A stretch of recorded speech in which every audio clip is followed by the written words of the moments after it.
Hi everyone, welcome to today's tutorial, and in this video I will be showing you how you can recreate this hexagon shaped cartoon.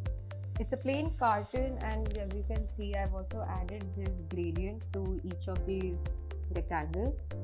So it's a plain cartoon where once it gets folded it becomes into a shape of a hexagon, and I've given this gradient to replicate the effect of this cardboard material that's going to be used.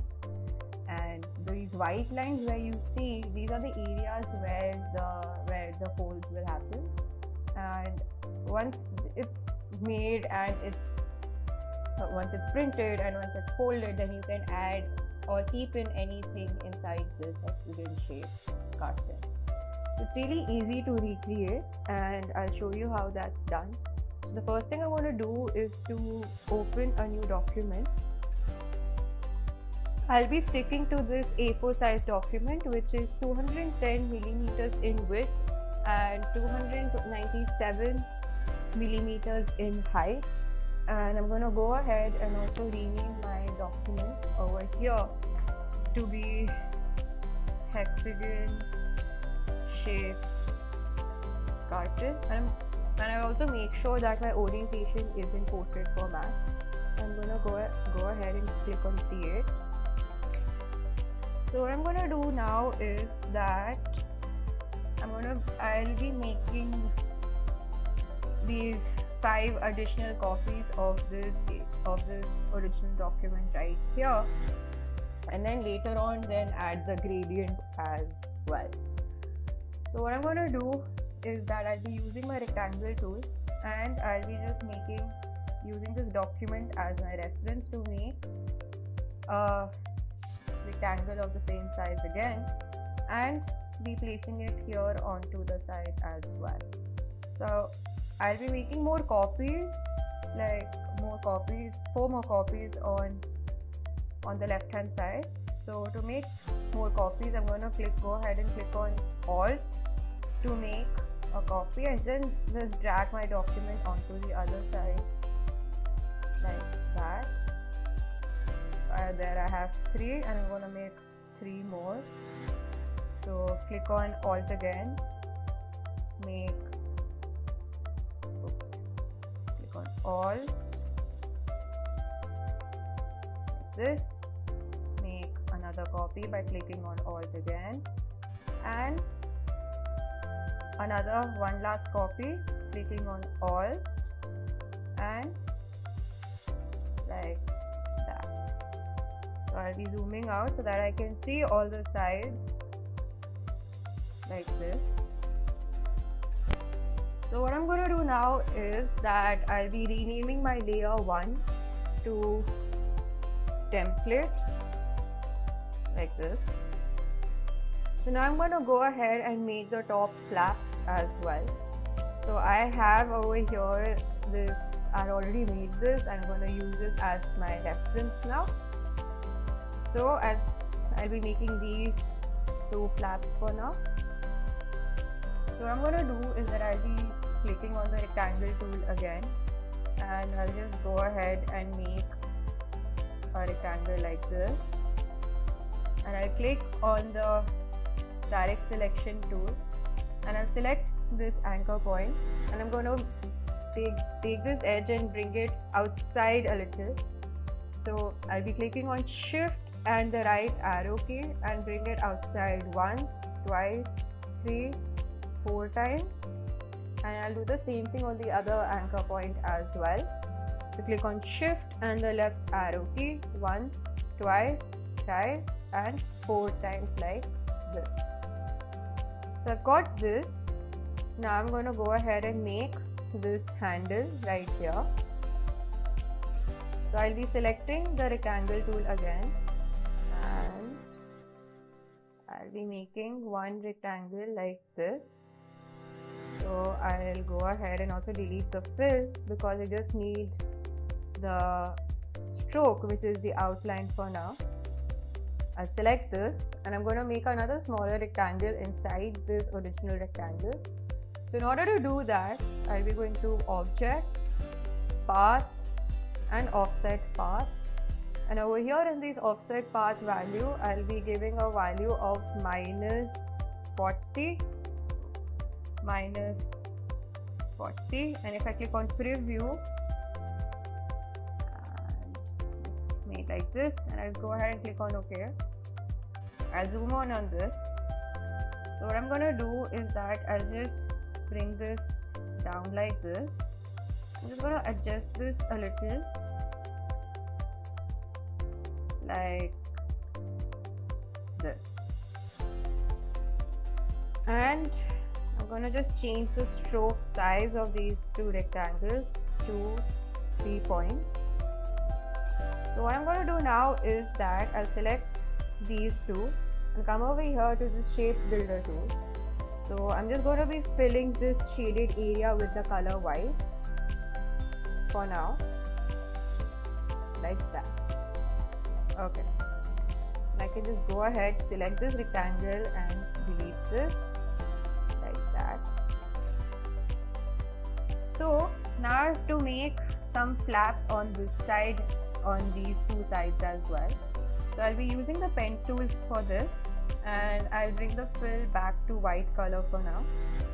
I'm going to zoom in on this and start making the flaps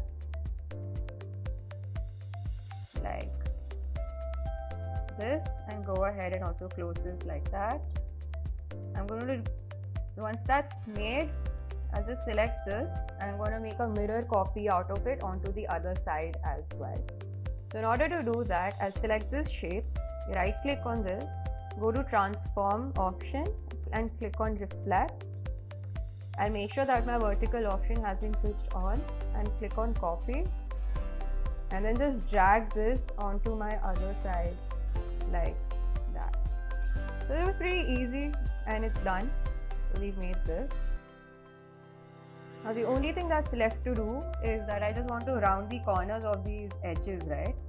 So I'll just select this anchor point and this anchor point. I'll go ahead, round the edges like this, but no, first I'll actually select these anchor points as well, and then go ahead and round the edges off like that. Okay, so now we've got the handle as well. So now let's see, what else do I have to make? I have to make these two flaps on the bottom side as well. I'll zoom out again, and these flaps were on this rectangle and on this rectangle as well, if I'm correct. Yep. So I'll be using the rectangle tool again and just go ahead, make a rectangle like this, and I'll add the fill to be white. So I'll be using the direct selection tool again and select this anchor point, click on shift to select the other anchor point as well, and go ahead and then just round the edges off completely like that. So once it's made, I can just select this and I'll make a copy out of it onto this one as well. So to do that, I'll be clicking on Alt to make a copy and make a copy over here as well. So similarly, I'll select this flap, click on Alt, and then just drag it onto this side as well. So unfortunately the copy did not happen, so make sure that you have your Alt button pressed on all times and bring the flap like that over here. I'm just going to shift this a little so that it becomes centrally aligned like that. Alright, once that's made, now the only thing that's left to do is to make this big hexagon right here with additional flaps as well. So I'll be coming back here to this rectangle tool and clicking on this polygon tool. I'll click and drag, and as you can see that I'm able to make this big polygon like this, and I'm just going to drag this to the bottom like that. I'll zoom on this and I'm just going to rotate this a little bit more like the only thing that's left to do is that I'll just adjust this a little so that it becomes centrally aligned like that. So I'll click on the direct selection tool again, click on this anchor point and then just drag it so that it intersects with the edges of my document like that. Okay, so now I'm going to make these two flaps here on the side. So in order to do that, I'll be choosing my pen tool again and make my flap like this. It has to come over here and close the shape like that. So I'll select this and make a copy on the other side as well. But before that, I'm just going to make slight changes. So I'll select this anchor point and bring it forward so that it becomes more symmetrical like that. So I'll select this and make a mirror copy onto the other side as well.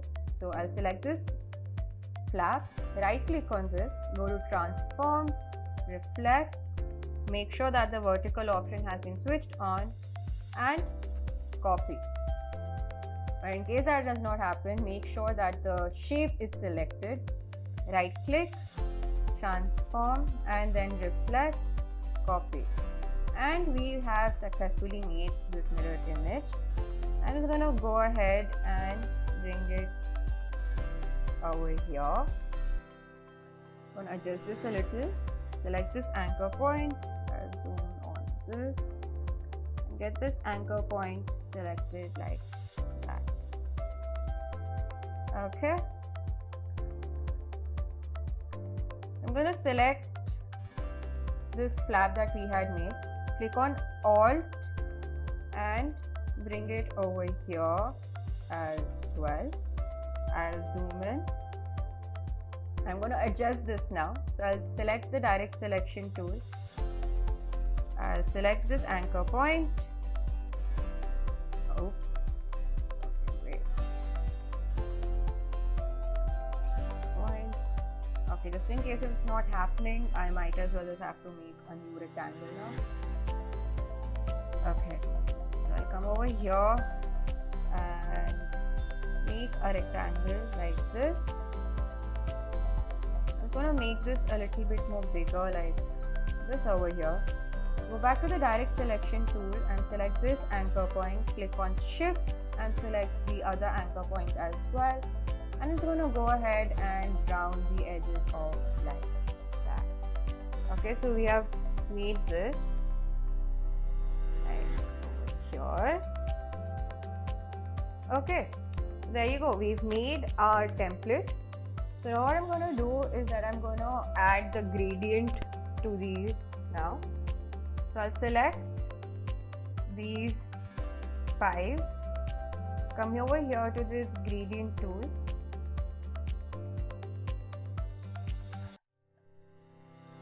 And over here I'm going to change the color. So by default the gradient is from white to black. So over here in this white one, I'll select this and I'm going to choose a lighter shade of brown. And over here in this black one, I'll double click on this and choose a darker shade of brown like that. And then I'm just going to change the angle like this. Okay, so this looks pretty neat, but I'm unable to see the fold lines. So what I'm going to do is that I'll select these again and I'll change the stroke color from black to white and increase the stroke weight to 3, and now it's visible. Right. I'm going to go ahead back to the rectangle tool and I'm going to fill this one with the same gradient as well, like that.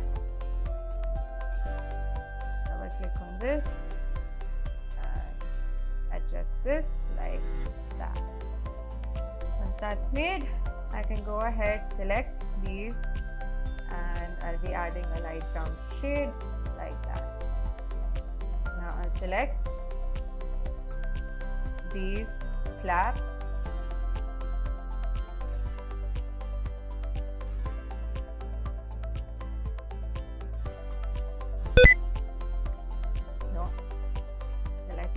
gradient, and I'll change it like this.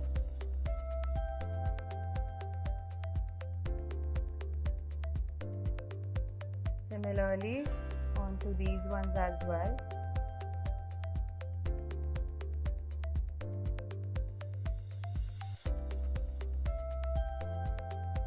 Go ahead like this. Back to the gradient one.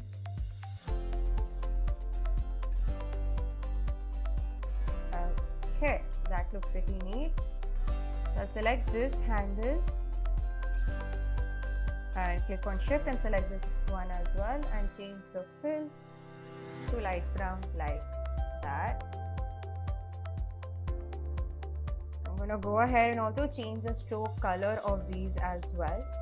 So I'm going to select all these, change the stroke to white, and increase the stroke weight to 3. There. And now for these parts as well, I'll select the hexagon first, come over here, select the gradient, and let it be the way it is because it's blending and it looks more consistent that way. And I'll select these two flaps, add the gradient as well.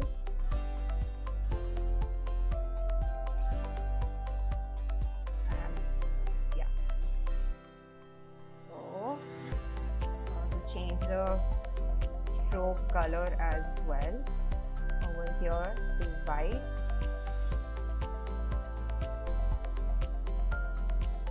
and change this color to a darker shade of brown, like this, and also change, see, yep. Okay, so we've made our template like this. I'm going to go ahead and lock my layer. I'll make a new layer, and this time I'm just going to add, rename the layer to be logo. As you can see over here in this reference, I had added this recyclable logo. I'm just going to add that in this one as well. So I'll be opening up a new image. To do that, I'll be clicking on Ctrl+O and choose this recycle icon that I had already saved. So you can easily get these type of images up on Google and save the appropriate image as you like. I'll go ahead and crop this image.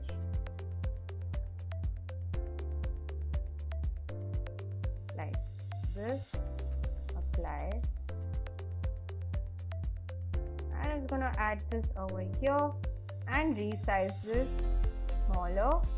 We're going to add that over here.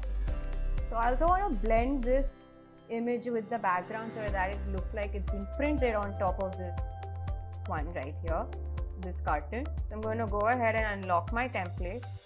I'm going to select my image, go to this transparency panel right here, and over here in this blending mode, I'll select from normal to multiply and go ahead and lock my template layer again. So there you go, we have successfully made our hexagon shaped carton. So now the only thing that's left to do is that I'll be now saving my document. So in order to do that, I'll be going to File and clicking on Save As.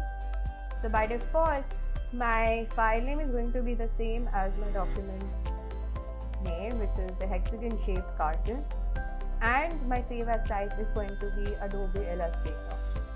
So I highly recommend that we save a file in this format so that in case if I want to make any further changes in my document, I can easily do that by accessing my AI file, and I'll click on Save and click on OK. And there you go. We have now successfully made our hexagon shaped carton, and we've also saved it as an AI file. So now that we've come to the end of our tutorial, I hope you found this video to be useful, and thank you for watching and stay tuned for more.